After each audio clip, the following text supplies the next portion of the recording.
Fala galera, bem-vindos a mais um episódio do MovimentCast. Hoje eu tô aqui com o meu co-host Matheus Winkler, não é Winkler, é Winkler, e que nós vamos fazer um episódio um pouco diferente, porque um vai ser o convidado do outro, e nada mais do que um convidado especial, né, Matheus? Bem-vindo ao nosso Cara, obrigado, me podcast. sinto muito bem-vindo. É Winkler, tá? Só pra galera saber. Por isso essa brincadeira, pra todo mundo saber. Cara, que sempre erram o sobrenome. Às vezes, se fosse escrito de uma forma mais simples, né, acertariam mais. Mas e aí, Vitor, qual que é a empreitada de hoje? Então, nós pegamos algumas perguntas que foram mandadas pro nosso Instagram e que eu acho que é interessante nós colocarmos em pauta nesse momento, devido a pessoas que têm dúvida de entrar ou não na residência.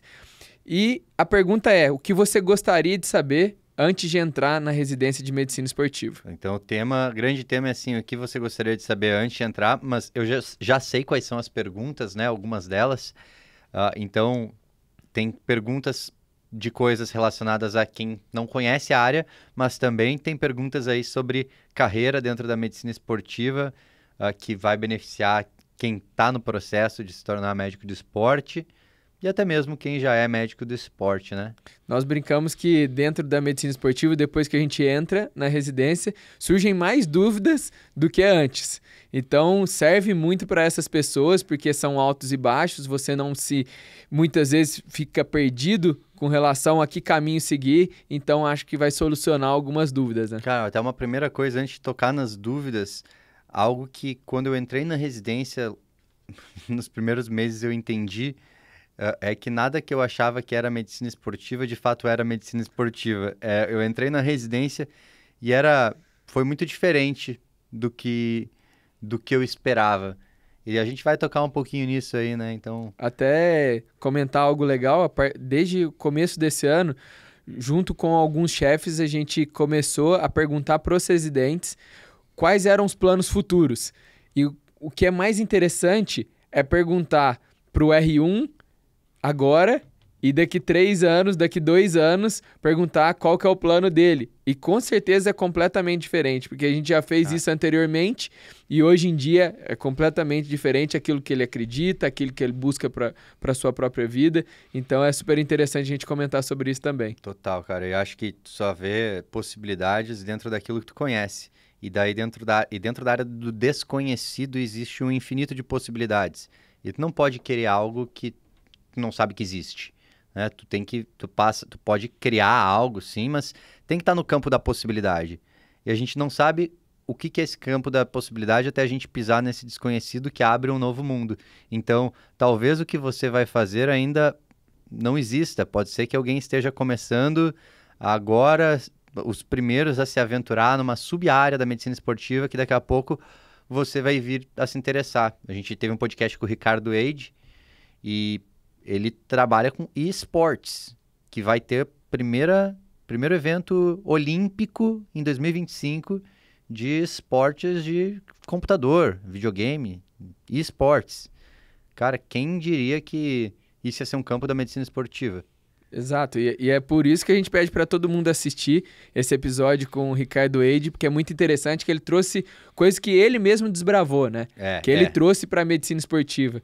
E até um dos questionamentos nossos era, o que o médico do esporte faz para o esportes? O que nós conseguimos contribuir com a performance deles? Então, Mas vamos lá para as perguntas. Vamos lá, eu anotei algumas perguntas aqui e eu queria que você comentasse algo que talvez a gente entre na medicina esportiva achando que a gente vai para um ramo e que tudo que a gente aprendeu durante a residência, muita coisa a gente não vai usar. Você acha que a gente precisa saber um pouco de tudo? Eu tenho a plena convicção que a gente precisa saber um pouco de tudo. Então, até para quem está entrando na medicina esportiva, que está pensando em prestar medicina esportiva, esqueça essa ideia de eu não preciso saber clínica, ou eu não preciso saber cardio, eu não preciso saber ortop.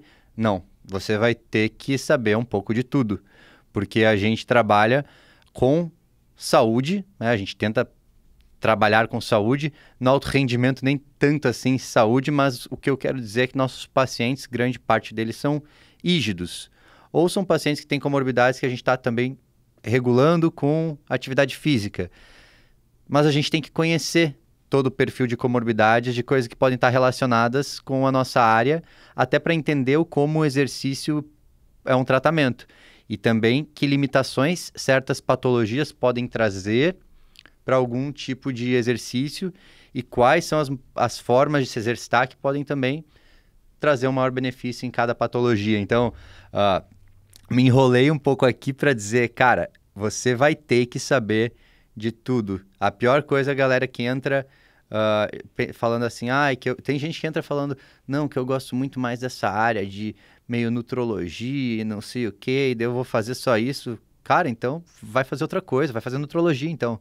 Porque você vai ter que aprender tudo de medicina esportiva. Eu concordo com você e acrescento mais uma questão prática. Porque muitas vezes a porta de entrada pode ser, sim, a nutrologia, por exemplo. Então, o paciente veio para mim buscando questões de alimentação, suplementação, e eu questiono ele ativamente sobre se ele teve alguma lesão, se ele já fez algum teste cardiopulmonar. Então, ter esse conhecimento me faz mais completo e pode ser que dentro do acompanhamento longitudinal eu trabalhe as outras valências, os outros conhecimentos que eu tenho e faça com que aquele paciente tenha uma adesão muito maior. Então, talvez a porta de entrada dele foi a nutrologia, mas eu consigo uma nova consulta com ele justamente por uma outra questão. Então, eu consigo agregar muito mais a esse paciente e agregar a minha consulta como um todo. Pô, perfeito, cara. E nossos pacientes, todos eles têm o nosso contato. A gente passa o contato para o paciente, até porque o nosso paciente não é um paciente muito demandante de forma geral. Ele é um paciente rígido, não tem urgências, assim. E para mim já teve algumas situações de pacientes que vieram tirar dúvida comigo de coisas clínicas e que bom que eu sei uma boa clínica. Por exemplo, teve um paciente meu que começou com umas dores musculares estranhas, aí foi perdendo força nos membros inferiores, e aí ele estava com um quadro de Guillain-Barré. Fez transfusão, fez sei lá o que ele fez, transférese. Como é que é o nome do negócio? Plasmaférese ou não? Plasmaférese. Pô, não sei o que ele falou, falei que eu sabia de clínica, não tô sabendo do tratamento. Eu acho que foi plasmaférese. Enfim, mas ele ficou bem. Só que o importante é, eu consegui identificar e falar para ele o que parecia ser e indicar para ele um caminho e ele ficou super grato a mim. Tem uma paciente minha que ela teve recentemente influenza e aí ela foi para pronto-socorro, tudo mais, e não explicaram muito para ela. Ela voltou em uma consulta comigo, passados aí umas 2 semanas que ela ainda estava com tosse e tudo mais, para falar sobre a questão do quadro gripal dela, porque no pronto-socorro não explicaram direito para ela. Sou médico do esporte. Por que ela voltou a falar comigo? Porque ela confia em mim. Então, eu tenho que saber medicina. Basicamente isso. E normalmente, muitas vezes, eles querem associar a doença, a patologia deles com o exercício, né? Então, chegar para você e falar assim, eu estou com influenza, melhorei tem 10 dias. Quando eu posso voltar a praticar exercício físico? Você tem que entender a fisiopatologia da doença e o momento certo de retornar no esporte, o que ela pode sentir, o que isso pode refletir se ela continuar a sentir uma palpitação, por exemplo, tem alguma relação com outra comorbidade que possa se tornar cardíaca ou não, enfim. Nós temos que estar cientes de tudo aquilo que envolve o exercício e as outras especialidades. Então, entra muito nesse contexto geral da medicina esportiva e eu já entro num novo questionamento, que é, a nossa consulta ela acaba no final do atendimento ou ela continua? A tua, como é que é? A minha vai durante meses, porque normalmente a próxima consulta eu marco em torno de 2 a 3 meses, porque a gente acredita muito no acompanhamento longitudinal. E a partir do momento que eu encerro a minha consulta, existe todo um trabalho de pós-consulta para a gente entregar um material que foi conversado durante a consulta, porque a gente normalmente entrega muitas orientações, muito conhecimento, não é todo o conhecimento, a gente fraciona, porém entrega algum conhecimento, mas esse conhecimento tem que ser escrito. Nós muitas vezes não damos receita. Então, a nossa receita eu vou orientar algum comportamento, como fazer o exercício, isso tudo escrito, para o paciente não só levar aquilo como, ele me falou durante a consulta e está tudo bem. Talvez nem vou seguir. Se você entrega isso em material, fica muito mais fácil de aumentar a adesão. Então, a partir do momento que eu estou em contato com esse paciente, passo o número do meu celular para ele, ele fica o tempo inteiro comigo e eu fico à disposição para poder compartilhar cada passo que ele vai seguir. Então, conseguiu melhorar durante uma semana, ele me manda eu peço para me mandar um feedback. Então, eu sempre tento ficar muito próximo do paciente. Não é 1 hora de consulta, é uma consulta demorada, mas eu continuo esse acompanhamento por um bom tempo. Ah, legal. E como é que é para você? Cara, eu faço de forma parecida. Uma coisa que eu fiz que foi muito boa foi logo cedo, quando eu comecei a atender meus primeiros pacientes, eu criei um WhatsApp Business e eu tenho um número separado no WhatsApp Business. Então, nenhum amigo meu, nenhum familiar meu, ninguém tem meu número do meu WhatsApp Business. Quem tem são os meus pacientes. Aí as coisas ficam separadas e eu consigo organizar. Porque vai aparecer lá a notificação. É o único WhatsApp que eu zero. Porque o meu WhatsApp tem 400 mensagens lá não zeradas, né? Esse WhatsApp Business eu sempre zero. E uma coisa que eu comecei a fazer, que eu vi que para mim tem mais sentido, a minha agenda é de 90 em 90 minutos. E na minha consulta, eu levo 1 hora na consulta. Mas por que eu fiz 90 minutos? Para eu ter esse tempo depois, para eu organizar o que eu falei para o paciente, para poder enviar essa orientação para ele. No início eu fazia um PDF super estilizado, bonito, tipo um e-book assim. Ficava da hora, mas consumia bastante tempo. E eu percebi que não era aí que estava o valor. O verdadeiro valor da coisa está na interação, na disponibilidade. Então eu passei a fazer de forma muito mais simples. Já que eu não faço nenhuma receita, nada durante a consulta, porque eu gosto de estar falando com o paciente, eu também não anoto muitas coisas durante a consulta. Eu anoto rapidamente depois, faço o que eu tiver que fazer de alguma receita, escrevo as orientações direitinho, já envio no WhatsApp para ele, cara, como conversamos, tal coisa, tal coisa, tal coisa. E aí, depois disso, eu acabo tendo algum contato com o paciente, ou porque ele me disse que fez alguma das coisas que eu falei, ou porque eu mandei uma mensagem em algum momento, semanas após, porque ele tinha uma prova, alguma coisa assim. Tipo agora, né? Recém tava falando com uma paciente aqui. Tem um paciente meu, cara, ele faz maratona aquática. E aí prescreveram para ele uma dutasterida por causa de que ele começou a perder cabelo e tal, e ele veio tirar dúvida comigo, de cara, me explica aí, isso aí pode afetar minha performance, minha libido? Então, esse é um pós-consulta, né? É meio, não sei onde que acaba a consulta. Eu enxergo como um relacionamento, só que também se a pessoa não pode ficar te alugando ali, tipo, consulta grátis, né? Não, chega um momento, dependendo da questão que a pessoa tiver, você tem que falar, cara, é melhor você passar numa consulta. Eu faço isso quando alguém tá passando assim da linha, pedindo muita coisa, eu falo, cara, é melhor você passar numa consulta, porque a gente discutir isso aqui não vai nem... é irresponsabilidade minha continuar essa discussão aqui, porque eu preciso te ver. E vai muito bem, assim. Eu vi uma reportagem recentemente falando sobre o pós-consulta e acompanhamento, que ele falava que existiam 2 mundos. Criar mais ansiedade pelo lado do paciente, porque ele está te perguntando e esperando uma resposta rápida, e o burnout médico, porque você se tornar disponível o tempo inteiro, isso faz com que você não tenha tempo de descanso. Então, a hora que eu cheguei em casa, tem que responder paciente. Isso que você faz de separar 90 minutos da consulta e 30 minutos para o seu pós-consulta é super interessante, é uma super estratégia que eu não faço, por exemplo. O meu pós-consulta eu faço a hora que eu chego em casa. Muito difícil, cara. Eu tentei assim por um tempo, eu também faço alguns testes cardiopulmonar, mais consulta, então daí eu deixava, vou deixar para amanhã. Daí tinha 3 pós-consulta e 4 testes para laudar. Putz, só de pensar que tinha tudo isso, eu ficava desanimado e aumentava muito a chance de eu não fazer. E aí eu decidi, cara, eu não gosto desse sentimento de tô devendo algo. E eu comecei a organizar 90 minutos, faço depois da consulta, resolvi o problema, fico com a minha consciência tranquila, tomo um cafezinho, entendeu? Então, cara, isso é funcionou ótimo. muito bem. Uma super estratégia, porque muitas vezes eu me pego no fim de semana fazendo pós-consulta. Não. Então, isso reflete diretamente na minha qualidade de vida, mas, ao mesmo tempo, eu não consegui colocar, tipo, por exemplo, estipular como você 1h30 de consulta como um todo para poder fazer a pós-consulta. Eu acho que é uma estratégia que eu até vou repensar para eu colocar no meu dia a dia, Tamo junto, irmão. aprendendo Boa. junto sempre. Vocês veem, pessoal, vocês estão em casa que esse podcast não é coreografado. Acabamos aqui de explorar o desconhecido e aprender um com o outro. E estamos sempre aprendendo, né, velho? Sempre. É isso aí. Nossa amizade é assim, né? É isso aí.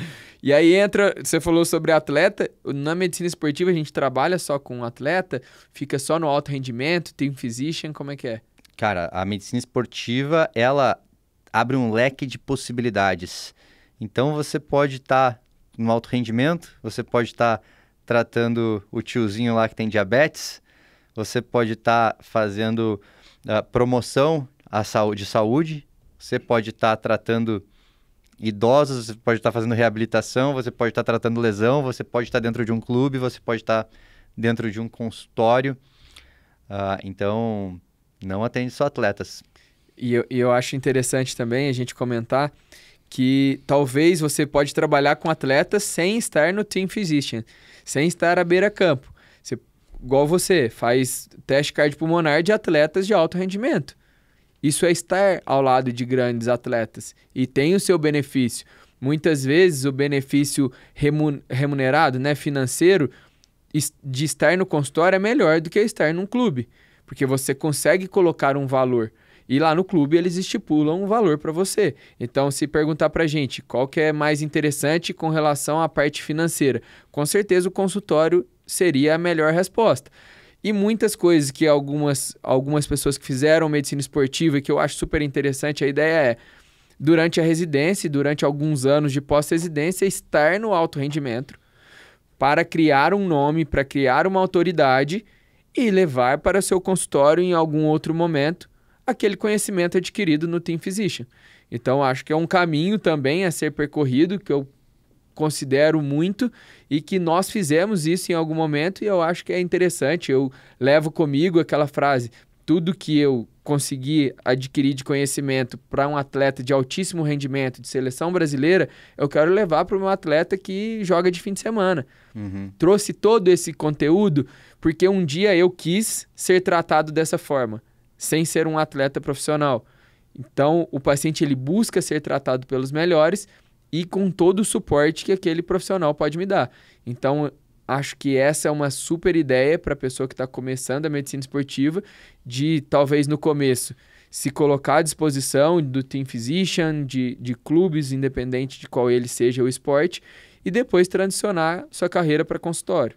Legal, cara. E isso põe a pessoa numa posição de humildade também, porque eu vejo às vezes pessoas ensoberbadas e até um conselho para quem está escutando é não seja ensoberbado, não seja um reizinho, uma rainhazinha, você é um servo, entendeu? Você tem que trabalhar e servir, porque um time, por exemplo, estar num time pequeno ou viajar com uma categoria de base, não tem o glamour de você estar viajando com a categoria principal de um grande time, e tem gente que fala, nossa, pagando isso, eu não vou. Mas a pessoa não está vendo que não é o pagamento em dinheiro daquilo que é importante. É estar exposto. E assim, você não é nada. Não é porque você entrou na residência que você se tornou alguma coisa. Tem gente que está ralando há muito tempo para estar nos lugares que está. E a gente tem que entender nosso lugar nessa cadeia alimentar e estar tranquilo com isso. Entender que a gente vai se desenvolver nesse processo. Entender que às vezes oportunidades não vão pagar em dinheiro muito no momento, mas a gente está numa construção.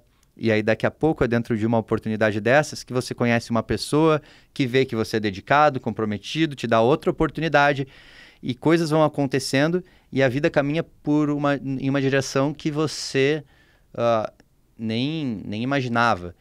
E até eu vou desviar um pouco do foco dessa pergunta porque veio um pensamento interessante que é sobre tudo que a gente faz, tudo que a gente busca fazer, as coisas que dão certo, as coisas que dão errado, porque, assim, direto me perguntam questões residentes, tal, a galera que se formou junto, meio junto, perguntam questões sobre a profissão, sobre como está sendo, algum conselho sobre alguma coisa, porque algumas coisas que eu estou fazendo estão dando certo. Como, por exemplo, até esse próprio podcast que a gente está fazendo e está dando certo. Só que as pessoas não veem todas as coisas que deram errado.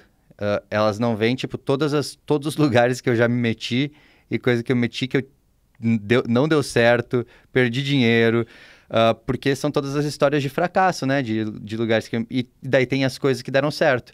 Mas só existem as coisas que estão dando certo porque eu me expus a situações de dizer sim para um monte de coisa até o momento que eu pude me dar o direito de dizer não para algumas coisas porque eu já estava tendo oportunidades melhores. E eu queria, diante disso, perguntar para ti, como é que foi isso? Tu disse sim para muitas coisas, tu se meteu em furada, tu aprendeu com isso, como é que foi tua carreira, assim? Completamente semelhante. Desde o primeiro momento que eu entrei na medicina esportiva, eu acredito que eu falei sim para tudo.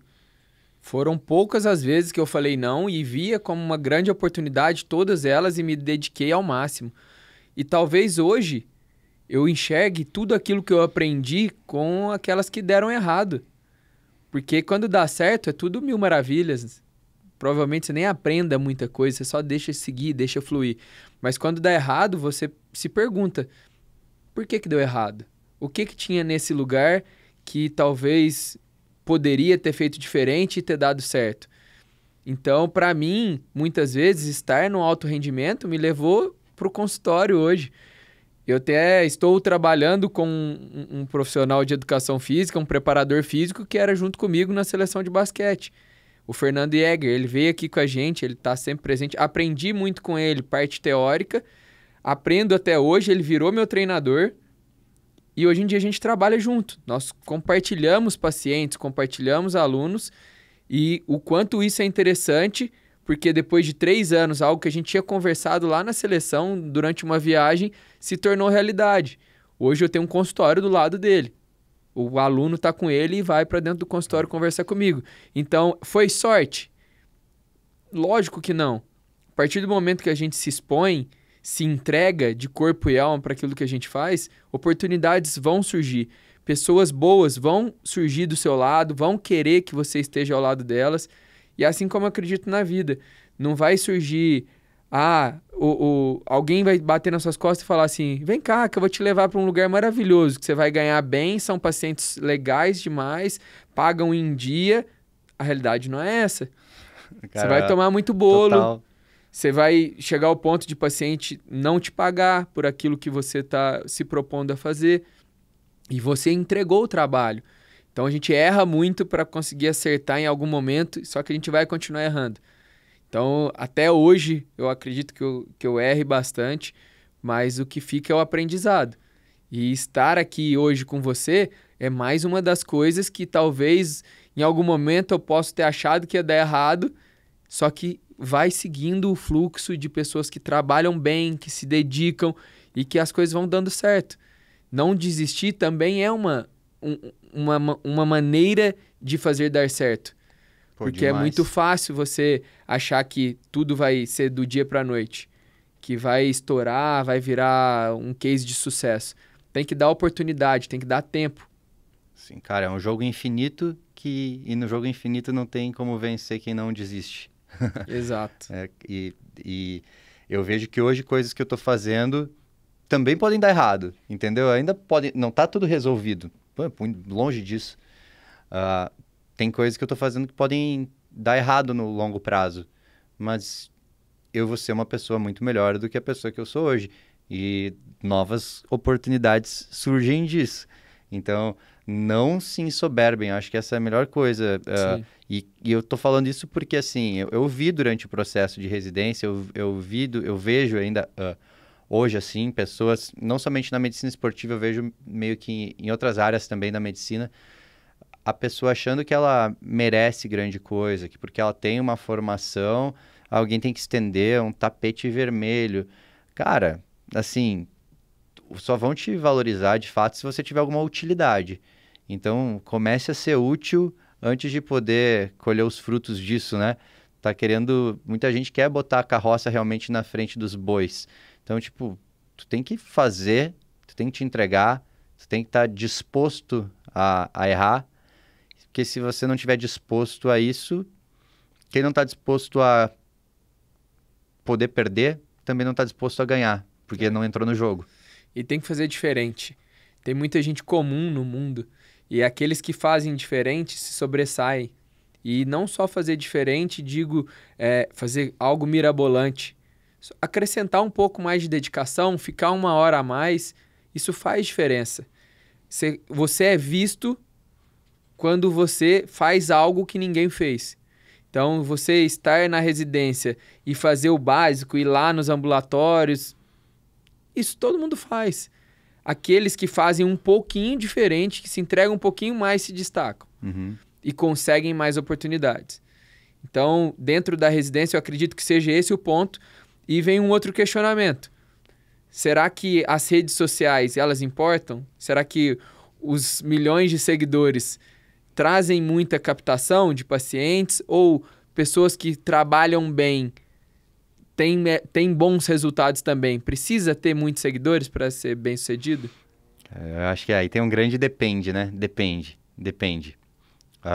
Eu acho que a gente não pode ficar ansioso com a ideia de que a gente tem que fazer Instagram, tem que fazer TikTok, Eu conheço um monte de gente que tem sucesso, não é gente antiga, e que não tem o Instagram bombado, porque o orgânico é algo que é forte também. Você não... Quantos pacientes você precisa? Se você tiver 50 mil seguidores, quer dizer que você tem 50 mil pacientes? Você pode ter 100 pacientes fiéis e que gostam do teu serviço, e isso tem muito mais valor do que ter 100 mil seguidores, entendeu? Então, eu acho que mídias sociais são uma baita ferramenta para captação, para as pessoas entenderem o que a gente faz, mas não necessariamente porque você tem seguidores, você tem pessoas que estão dispostas a consultar contigo, entendem o teu valor, estão dispostas a pagar, não necessariamente. Eu acredito muito nisso também, porque se a gente colocar em percentuais de pessoas que voltam para você por um bom atendimento ou que te indicam para outra pessoa através de um bom atendimento, é muito maior do que quantas pessoas procuram uma nova consulta através do Instagram, de mídias sociais como um todo. E é muito mais fácil você criar uma adesão de um paciente que já é seu do que trazer um novo paciente. Então, voltando mais uma vez, o boca a boca, o bom trabalho, ainda é a melhor forma de você lotar a sua agenda, de você ter mais pacientes. Mas não deixar de lado as mídias sociais. Nós estamos aqui hoje em busca de levar conhecimento para muitas pessoas, mas a gente, ao mesmo ponto, indiretamente, consegue pacientes através do podcast. Então, o quanto isso é importante para a gente e a gente se dedica a isso. Então, você conciliar da melhor forma, não colocar toda a sua energia, toda a sua força em um só lugar, eu acho que esse é o principal ponto.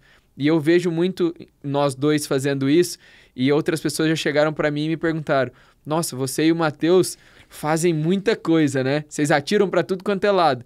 E eu falo sim, porque eu acredito que ter muitas frentes me traz maior visibilidade. E é essa forma que as mídias sociais nos colocam em evidência. Então, acho que a gente está no caminho certo. Não sei se é o melhor, porém, graças a Deus, a gente está conseguindo fluir na nossa carreira. Cara, até tu falou essa questão de atira para todo lado. Às vezes isso pode dar uma ideia de dispersão, né? E o que adoece, assim, o homem não é o excesso de trabalho, é o trabalho disperso. E por mais que a gente esteja abrindo várias frentes, elas convergem, né? Tem um ponto em comum. Então, a gente não está aqui fazendo um podcast assim, vamos ver no que vai dar. Não, a gente tem plena consciência que esse podcast que a gente está gravando, que isso nos alavanca profissionalmente, porque a gente troca ideia com gente muito massa. A gente trouxe já muitos convidados, cara, incríveis. A gente se conecta, rola uma rede de indicação, as pessoas, a gente começa a ter alguma relevância. Então, a gente sabe que aqui tem uma estratégia, de certa forma.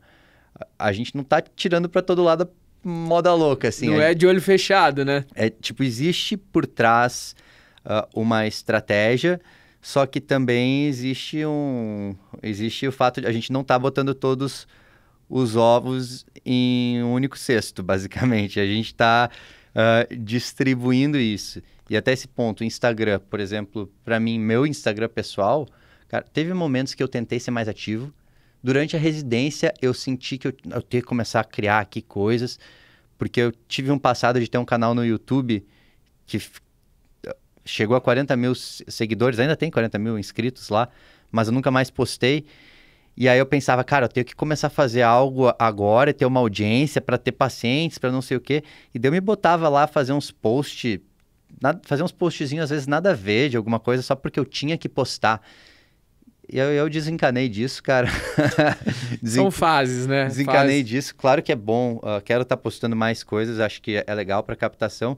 Mas hoje em dia a gente, basicamente, no meu Instagram tem uns cortes do podcast e tudo mais, porque foi uma forma também de criar mais conteúdo sem estar, sabe, com a cabeça tão, assim, obcecado com eu tenho que fazer isso, porque para mim gera muita ansiedade.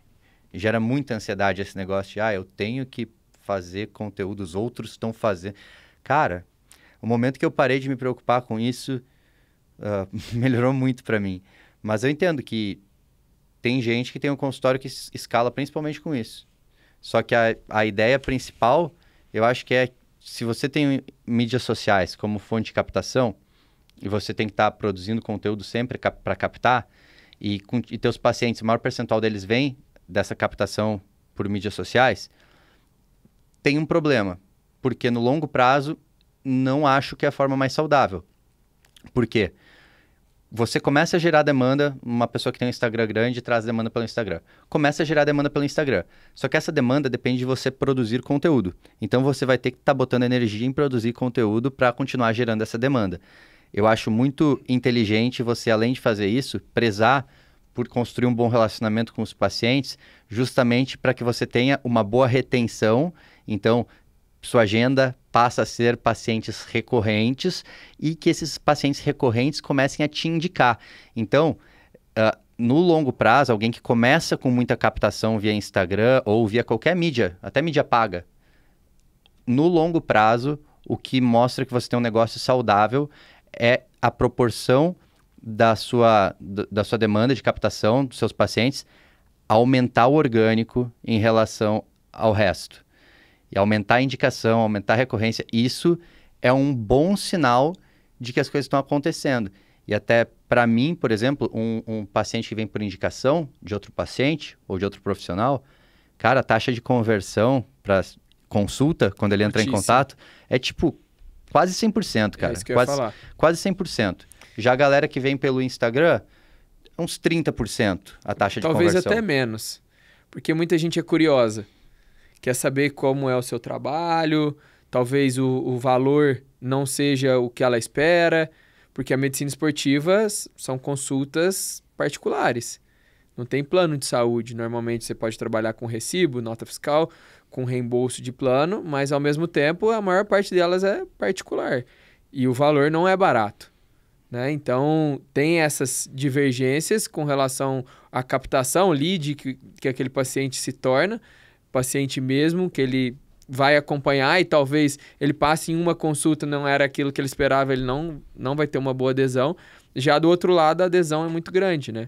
É. Então, você consegue captar e fazer essa pessoa seguir por um bom tempo muito maior. Pensar que você não pode ser um balde furado, né? Tem que ser... Não adianta a torneira estar ligada... Não adianta nada, vai vazar tudo. E tá furado. Tem que reter essa galera. E isso aí se faz... Não é no online, não. É fazendo um bom trabalho. Né? É o bom trabalho no offline. Exato. Então, cara, eu acho que isso vem em primeiro lugar, assim. São raras as exceções que a pessoa vai, super se destacar por causa de um... A pessoa tem que fazer no offline. E outra coisa é você conseguir, através do online, sempre captação de novos pacientes a longo prazo. Porque se você não está conseguindo ter uma adesão boa... Pensa o quanto você vai te demandar tempo aquilo.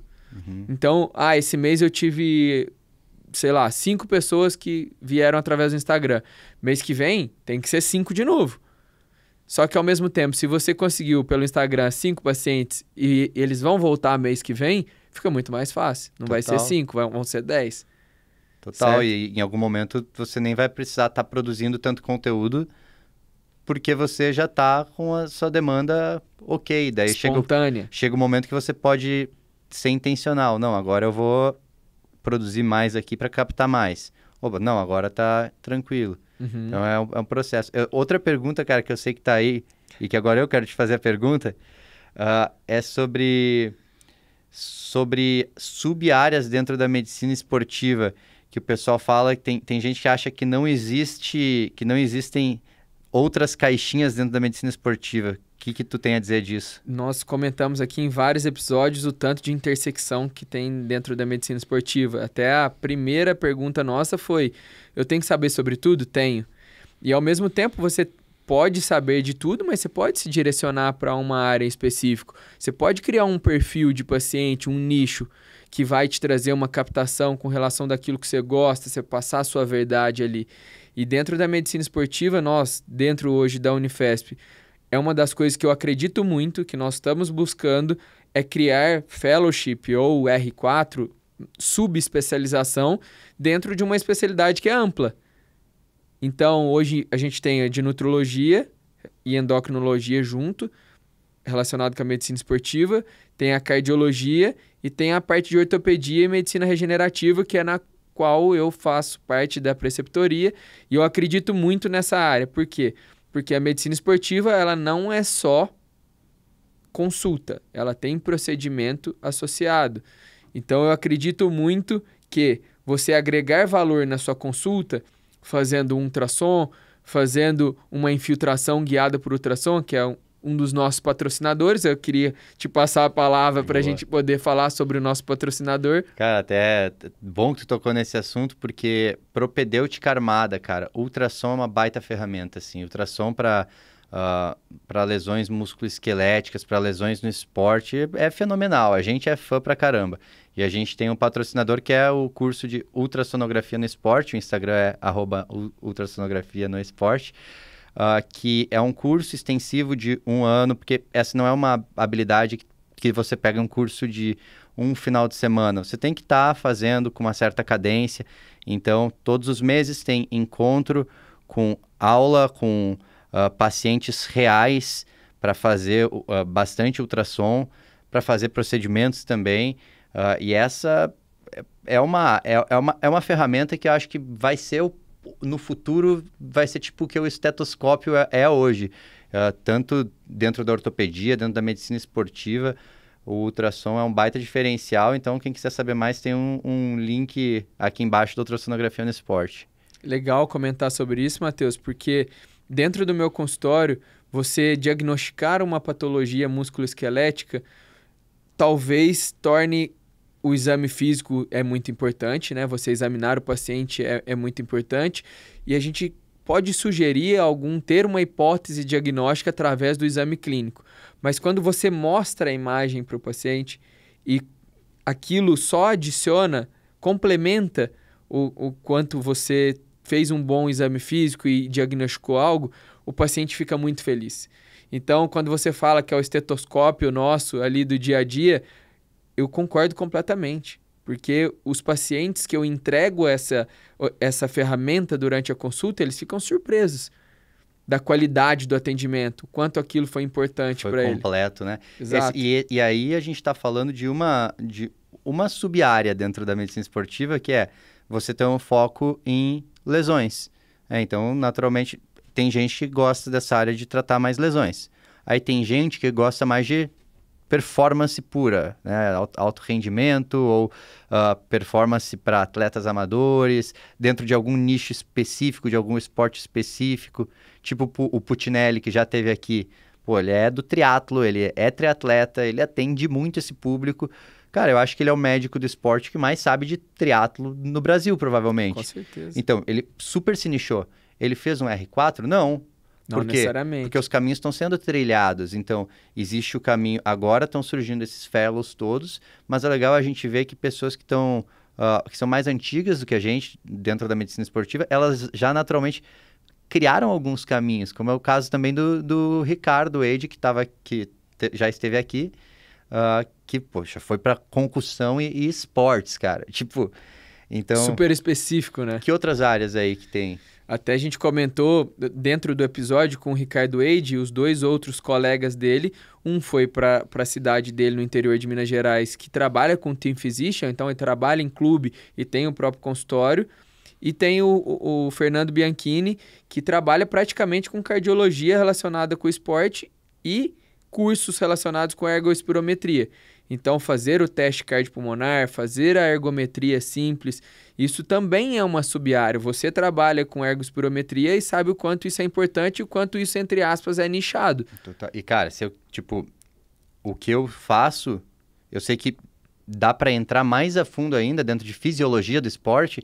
Existem ainda mais testes, mais coisas pensando em performance e que, cara, é uma área a se explorar. Eu não sei alguém que está fazendo isso de, tipo, um ultra foco em fisiologia, mas é um campo, né? É um campo potencial grande. Então, é uma área... Isso é bonito de ser uma área nova também. Eu acho que o recado que fica também para a galera é assim, não está escrito em pedra. Não está escrito em pedra. A gente está criando, a gente está vivendo isso e isso é muito legal. A gente está criando os caminhos. Ter a ideia de criar subespecialização não é colocar uma regra que todos precisam fazer, mas talvez direcionar aqueles que estão um pouco em dúvida para trazer mais conhecimento. Esse é o nosso intuito. E não só especificamente pegar pessoas e colocar do nosso lado para, entre aspas, trabalhar de graça por um bom tempo. Boa. Cara, uma pergunta que não está aí, mas que já me fizeram bastante, devem fazer para ti. Quero saber a tua resposta. Qual foi o momento que tu decidiu para que povo tu queria nichar?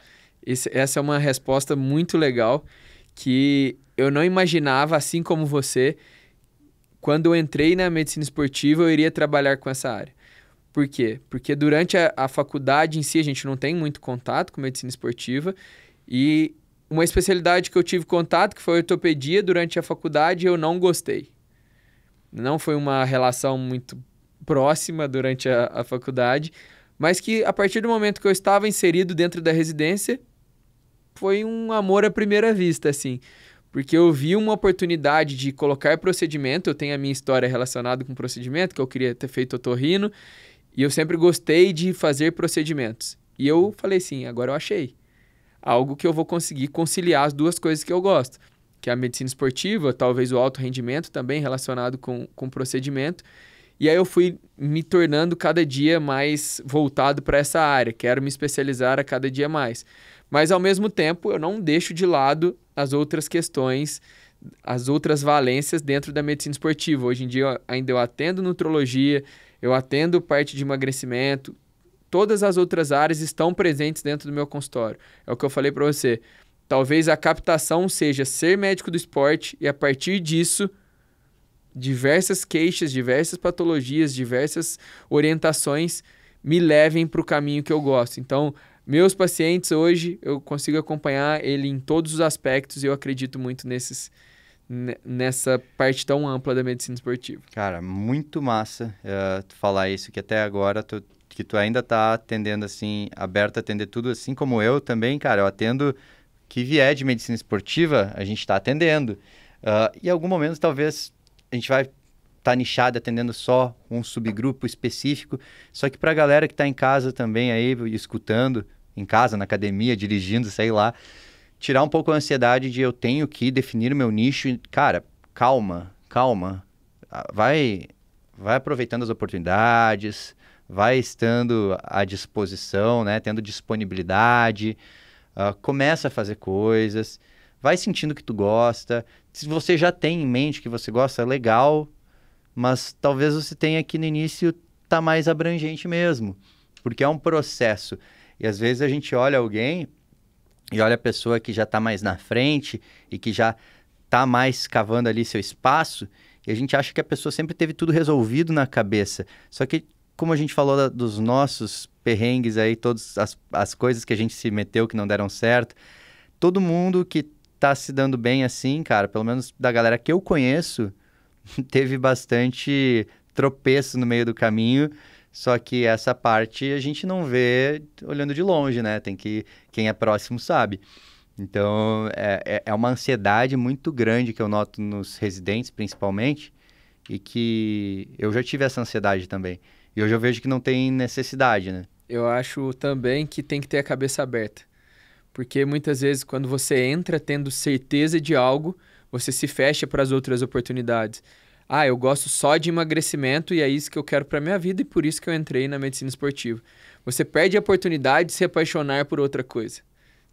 Talvez você se encontre nesse caminho e que seja muito mais recompensador do que você teria se fizesse a especialidade, a subespecialidade que você acreditava que fosse a que você queria. Sim. Então a gente tem que tomar muito cuidado. E outra coisa é sobre a sua verdade, aquilo que você traz e que você acredita. Você comentou do Paulo Puccinelli. Ele é um super atleta. Ele é um triatleta que compete a nível altíssimo. Ele é um amador quase profissional, assim, né? Sim, ele tem nível para ser profissional, só que ele precisaria abandonar a vida dele para se dedicar àquilo. Só que, ao mesmo tempo, ele consegue trazer para o consultório dele a verdade. Aquilo que ele encara dentro da prova. O paciente fala para ele, olha, durante o quilômetro 16, eu sempre sinto uma dorzinha na pontinha do dedo do pé. Estou dando um exemplo. Ele falou, eu já passei por isso. E quando você se aproxima do paciente, fica muito mais fácil. O paciente sente segurança, porque fala, ele sabe o que eu estou fazendo. E também admira o profissional. Então, eu quero estar com aquele profissional porque ele é bom e ele performa bem e eu quero saber quais são as ferramentas que ele usa. Então, isso é muito importante dentro da medicina esportiva e é até uma pergunta que eles fazem pra gente. Durante a residência de medicina esportiva, dá para treinar? Se não treinar, cara, tá fazendo a residência errada. Se fosse meu R- e não treinasse, eu ia zoar, ia encher o saco. Ia mandar embora. Ia mandar embora. Tá no lugar errado. Se você vai pra chuva sem guarda-chuva, é pra se molhar? Não, tipo assim, cara, é isso. Não tem como você fazer... Quer dizer, tem como. Eu sou contra. Eu acho que se você faz medicina esportiva, cara, você tem que treinar. A residência não é uma residência como algumas outras ultra puxada. A gente tem tempo para treinar, tem tempo para trabalhar fora dos horários de residência também. Então, eu acho que é mandatório, assim, o cara que faz medicina esportiva praticar alguma atividade física, treinar algum esporte. Para ter essa identificação com o paciente, 2, para ter coerência também na mensagem. Porque é muito diferente alguém que treina te falar que você deve treinar e alguém que nitidamente não faz nada, não treina, te dá qualquer pitaco sobre saúde, assim. Pode ser que minha visão seja quadrada, mas me diz aí, o que tu pensa? Concordo, assina embaixo. Eu não consigo enxergar um médico do esporte que não faz exercício. Ao menos, não precisa ser competitivo, não precisa ser um esporte específico, pode ser ir à academia ou fazer uma corrida de rua. Para mim, isso independe. Cada um sabe aquilo que gosta mais e eu acho que isso é o mais importante. Mas, ao mesmo tempo, ser sedentário não combina. Ele não vai conseguir transmitir a sua verdade para o paciente e, dentro da nossa especialidade, a gente precisa disso. Porque o paciente chega ali com saúde, ele quer algo mais. Se você não tem esse algo mais para acrescentar na vida dele, ele não vai voltar. E eu só acredito em pessoas que vão conseguir transmitir esse algo a mais se elas fazem algo. Sim. Você não consegue passar o que você não faz. Então, para a gente finalizar, eu queria fazer uma pergunta bombástica, que é sobre esteroides anabolizantes e residência médica de medicina esportiva. É o lugar certo para aprender isso e é um tema polêmico, não é? Cara, assim, quando o cara entra na residência, a primeira coisa que ele recebe é uma ampola de Deca e uma de Durateston. Não, tô brincando. Longe disso, cara, longe disso. O pessoal acha que medicina esportiva é hormônio, mas se você tá querendo entrar na medicina esportiva para prescrever hormônio para as pessoas, já nem entra. Não que não tem gente que é muito boa, que fez medicina esportiva, que trabalha com isso. Não estou desvalorizando essas pessoas, que eu conheço gente muito boa que trabalha com isso e tem público para isso e tem que cuidar dessas pessoas das pessoas que utilizam mesmo esteroides. Mas o que eu estou querendo dizer é que na residência você não vai aprender sobre isso, porque dentro da residência a gente não aprende sobre o que seria, entre aspas, dopagem, né? Doping. A gente não aprende a prescrever bomba, a gente não aprende como fazer ciclo de esteroide. Se você quiser aprender isso, você vai ter que estudar fora da residência.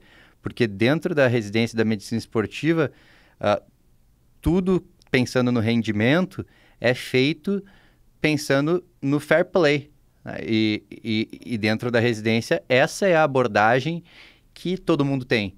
Então, às vezes a gente vê pessoas entrando achando, tá, e aí, cadê? Quando que vão falar de hormônio, de não sei o quê? Eu até acho que a gente poderia e deveria falar mais para todo mundo saber. Eu acho que, na verdade, é uma deficiência não falar sobre isso, ser tabu, eu acho um problema. Só que, ao mesmo tempo, começar a falar demais sobre isso também pode ser cair numa apologia e é um assunto muito delicado. Mas só para deixar claro que, assim, na residência, a gente não aborda isso, assim.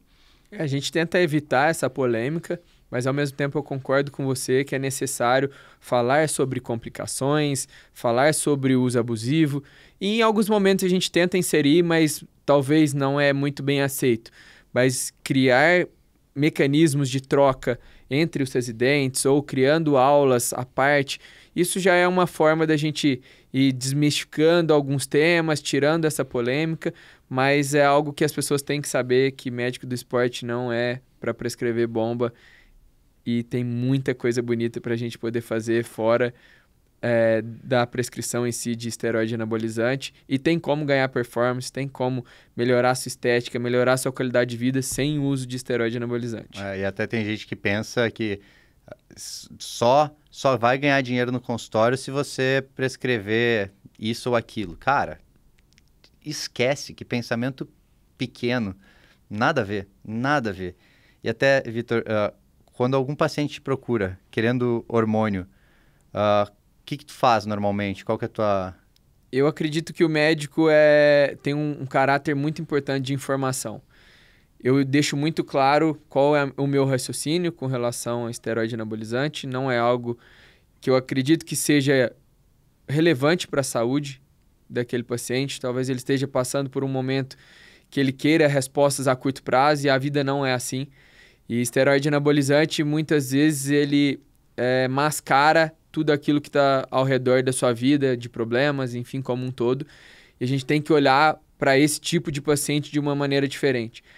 É uma maneira de acolher esse paciente, com que você não também afaste ele do uso abusivo, enfim, não é esse o meu intuito, porém, educar esse paciente, torná-lo cada vez mais ciente daquilo que está acontecendo e dos riscos que ele está correndo é o principal.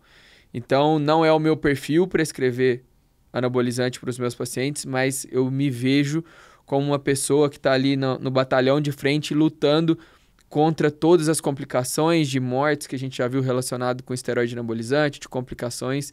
Então, é algo que a gente tem que tomar muito cuidado para não só também virar e falar, olha, eu não trabalho com esteroide anabolizante, tchau. Porque ele vai procurar alguma outra pessoa, algum outro profissional que vai passar para ele. Então, a minha forma é acolher e mostrar a realidade do uso abusivo, do uso de esteroide anabolizante. Então, a gente tem que ter muito cuidado e saber manejar muito bem esse tipo de paciente. Cara, eu também acho que a gente tem que... Eu tenho o mesmo pensamento que teu, mesmo pensamento e a gente tem que respeitar as pessoas, as decisões delas e, acima de tudo, ajudar o paciente, se preocupar com a saúde dele, não com o teu moralismo, né? Se pra tua moral isso aí é errado, cara, você foi médico não para julgar o paciente, mas para tratar o paciente. É isso que o médico faz. Então, é que nem o cara que fumou cigarro a vida inteira, teve câncer de pulmão. Para mim, o médico que falar para ele, tá vendo? Fumou a vida inteira, esse cara é um merda, velho. Para mim, esse médico, cara, tá errado. Não, você tem que acolher o paciente, cuidar. Cada um sabe das suas decisões, das consequências. Eu acho que a gente tem que ter esse posicionamento de informar, de trazer, de ajudar, de abraçar. Para mim, já teve pessoas que me procuraram, que não se tornaram pacientes, mas já procuraram perguntando se eu trabalhava com hormônio e deu para ver que era uma pessoa que, assim, treinava e tudo mais. E eu entendo que tem gente que quer usar e vai usar, porque quer um benefício a mais estético ou de performance. E eu encaminho sempre para um colega da residência, para uma pessoa que fez residência também em medicina esportiva, que eu sei que trabalha com esse público mais de bodybuilding e tal, porque eu sei que esse é um cara que ele é um cara que está ciente de todos os riscos, é um cara que sabe tratar as complicações, é um cara que é do meio do fisiculturismo.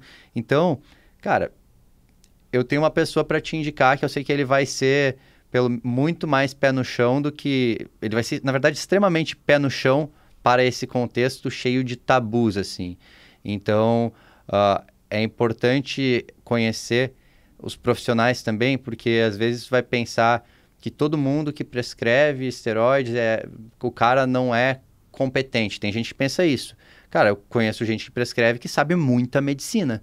E conheço gente também que faz um negócio porra louca, prescreve um monte de coisa para todo mundo, não sabe tratar nenhum colateral, não sabe nem o que está dando para a pessoa. Então, nem todo mundo é igual. Só que é um assunto que é muito tabu e isso daqui que eu falei pode até ser, se pegar um corte disso, alguma coisa pode ser mal interpretado. Então, se alguém me interpretar mal e quiser conversar comigo a respeito, é só me chamar para conversar que a gente pode esclarecer qualquer coisa. Não estou querendo ofender ninguém nem nada, só os meus pensamentos aqui sobre o tema. É um tema complexo e que a nossa ideia, acredito que seja, trazer acolhimento. Fazer com que essas pessoas não sejam jogadas na rua para qualquer pessoa.